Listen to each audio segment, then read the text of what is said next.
Sir, thank you so much for being here. I appreciate it. I like to jump right in. I really appreciated when we first talked about your openness in life and your journey, through the military. Why did you want to join the military? Right, you were in the Air Force? Yes, yeah, Air Force. I try to remember as much as I can. Yeah. Why? I guess what was that experience like right after school, and and what has that taught you? Entering the later stages of your life. Okay, so glad you asked that. The question, the answer to that was because I wasn't ready for college at all. Oh, what? You I weren't wasn't ready for college at all. Oh, really? Okay. Nope. So a lot of my friends I know, I went to high school in Dallas. Okay. Like I said, everybody's planning to go Texas Tech, UT, Sure. all Texas colleges. You good? Okay. No, I said hook 'em. Oh, hook 'em, yeah. Oh, no, don't hook 'em, don't hook 'em. I'm Roll Tide, I'm Alabama. Roll Tide? Yeah. Oh, that's so funny. Hook 'em down. Anyway, I'm sorry for all those people gonna be seeing hook 'em horns. No, I'm Bama. But no, it's just at the time I was not ready. I wasn't ready for college, Okay. so college life. And then, so being my background, a couple of my brothers went into the Air Force. Okay. And so I was like, you know what? Let's try it for me. I first tried to do the Army. Okay. But I kind of didn't want to do all combat. Second was Navy, because Navy was the time. I'm saying recruits just coming out of high school to do that. So they had a Navy trailer come in, and at the time it was 1986. Okay. Everybody knows Tom Cruise, Top Gun. So they would they would play Top Gun movies within the trailer. But you know what? The thing that dawned on me, I can't swim. So Air Force was my choice. Okay. Now the second question you asked, why? What was the other question you asked me? So that's the reason why you went. And then what are some of the principles that you've learned through that you've been able to take on later in your life? Oh yeah. So first, integrity. That's the main thing. Integrity is one.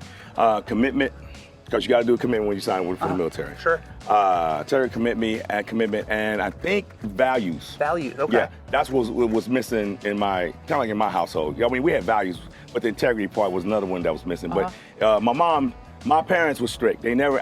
When you address a person in the military, you always, especially the officer, you give them sir. Yeah. No sir, ma'am, no ma'am. Well, I already knew that. My mom and my dad always groomed me, sir, no sir, ma'am, no ma'am. Yeah. So that was easy going to the military. So, but it instilled those values and integrity that I grew up with.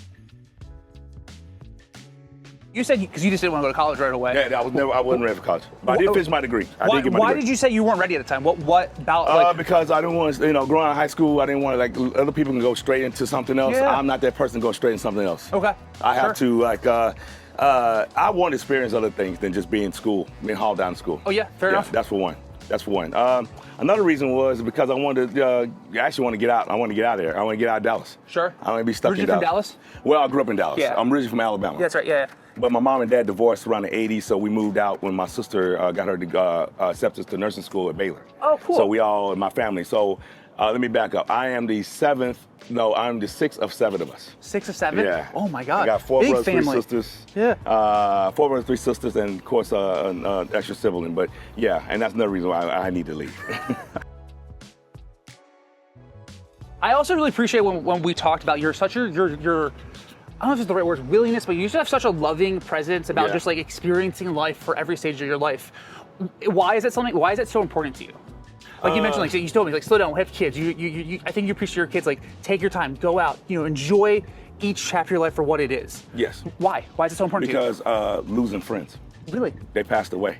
I lost a friend of mine a year ago to stomach cancer. Oh, I'm so sorry. And thank you. I have some of the people, if you look at some people you're fortunate to do what you do. Sure, thank you. I'm fortunate to do what I do. So you cherish that, and you, like you just told me before we started filming, you and your wife are gonna do things to travel and see things, and basically it's part of life. Because you just stuck on. I know people that's been from my hometown, Alabama, ain't never left. Yeah, same thing. My hometown. Never left. Yeah, I'm in a small town outside of Philadelphia. I'm like, guys, there's more stuff to this. You have bigger. People like that should have bigger ambitions than just laying around. Let's get you closer to the railing. Okay. I totally get that. I'm like, guys, listen, I love the Eagles too, but there's more than Eagles football in. Thank you. I'm a Pittsburgh fan, but you know what? Yeah. I gotta go all the way up there to see the Pittsburgh Steelers. I will do that. Oh, that's so funny. I will do that. Yeah, I have Sunday ticket. I still watch my Eagles. Again, the experience of getting out there doing it. Yeah. Doing it. That's so funny. Going back, so that's why I instilled what I told you before we start filming. You and your wife get that out the way. Yeah. Do it. That way you can say, even if it gets to the point where, God forbid, where you guys can't travel, y'all can say y'all did it. How'd you meet your wife? So funny. I'll make the story short. So, you know, in the military, our Air Force dorms are inside co-ed dorms, and you had the door open. And at the time, I was shaving my head and all that other stuff, and she walked by and it's like, yeah, I want that. You know, you get that. Yeah. I get it. I hope she don't see this because she gonna kill me if she hears it. But honestly, we didn't like each other. Really? We didn't like each other first. And then I guess over the time, when me being here, we had, you know, she moved on, I moved on. She was actually dating a friend of mine that I played basketball with. And then after I got back from I did a little short tour like in Saudi Arabia. Okay. And I got back and she was still here, but they were broken up. He had moved on. So we at the time had a chance to really become more than friends and involved into a love relationship. Though. I just love when I hear stories like that where like, I don't know, I feel like, I don't know, not to like, I did the online thing, whatever, Right. like it's fine. Right. I'm not mad about it, but like, I Right. kind of love the stories where like, even my parents are like, yeah, we didn't like each other at first, we knew each other, but like, there you go, knew each other. I just think it's like, I don't know, maybe like a lost art. Me and Mike, we used to fight for parking spots in the dorm. Really? Parking spots, yeah. I'm gonna turn around, I'm gonna go down here. She would like, I'll come outside and I have my little parking spot. You know, black folks got to pull all cool, Sure. right? And I come out, my mirror's all flipped up. I'm like, what the okay. And then I'll play a joke back on her. She'll come outside and I got her windshield wipers up. You know what I'm saying? Just leave them up. And she's like, I know who did this. Come knock on the door. That's so funny. And just start like getting each other nerves. But you know what? Me and her, honestly say, matter of fact, we talked about that a couple of days ago and we actually laughed about Can I that. take your hat off a little bit? Yeah, take it off? Yeah, I'm showing your face. You might hold, you can hold it. Yeah. You guys are laughing about that? Yeah, we weren't laughing about it. I had a big laugh. All those things we used to be mad about. Oh, sure. Now we're happy about. Oh, that's so beautiful. And we just went over 29 years of marriage. That's 29 years. Oh my God. And then how many kids do you guys have now? We have two. I have the oldest daughter. My oldest daughter's 28 and the youngest one's 16. What do you think has been the most difficult part of your life? Was it the Air Force? Was it, working? Was it having kids? Like, what do you feel like, I guess, not the hardest part, but more like, what challenged you the most to be a better person? Being a father. Father, really? Yeah, Okay. being a father. Being a father and a husband. I mean, a husband, of course, takes work. When you actually start having kids, you'll see. It's being a dad. Being a dad. Now I'm a grandfather, man. Yeah. Who would think? I didn't see a thing. That's one thing you need to cherish because I got friends of mine that died that never get experienced it. Sure. Never get to say they're going to be a grandfather.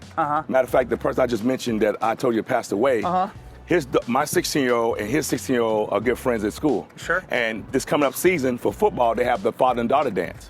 Well, me and him always talk crap about that, but he didn't make it. Yeah. Aww. And every time I see her, because she looks just like him, it reminds me of him.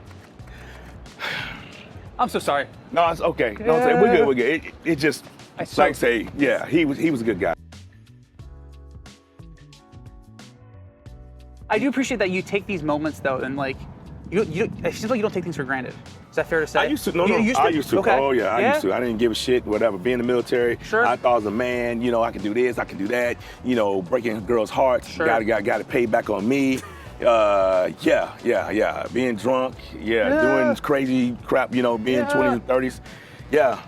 I thought I didn't give a damn. But yeah, I took a lot of things for granted. But of course, my mom passed in 2023. Of course, my friend of mine passed later, last 2024. It just, you start looking on aspect of life. And then being now I'm 54 years old, you really start to, like me and my wife say, life's too short. Even though you can't go see if your friends can't come see you, damn it, go see them.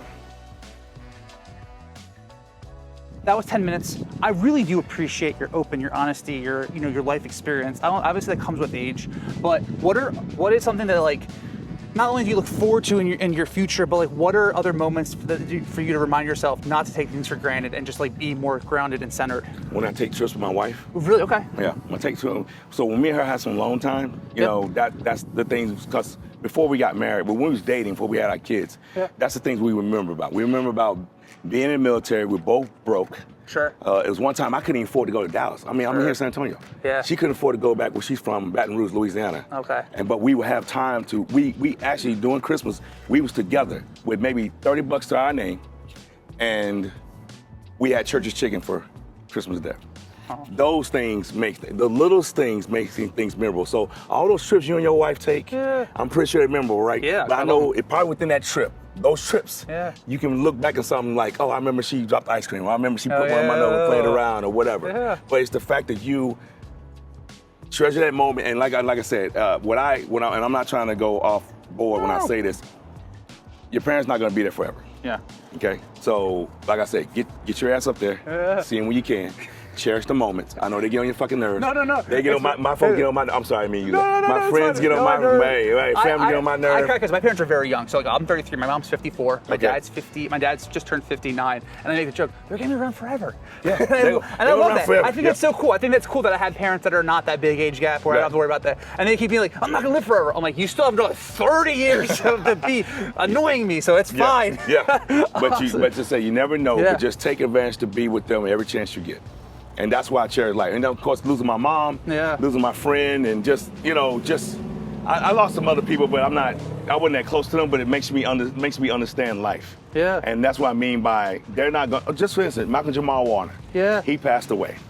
Well, he's not going to be able to walk his 8-year-old daughter that's now 8-year-old down the aisle. He's not going to see the experience of being a grandfather. Yeah, he had fame, being on Cosby Show and all these years of doing acting and everything, but here's the life part. And before he died, he got on a little podcast and told everybody, I never did nothing wrong to nobody. He said he can go out of this world with a smile. And then 2 weeks later, he passed. Yeah. So cherish it, man. Cherish it. Thank you. Thank you. Hey, Sorry, say, I really no, appreciate it. Thank you so much. No, it's all good. Let me just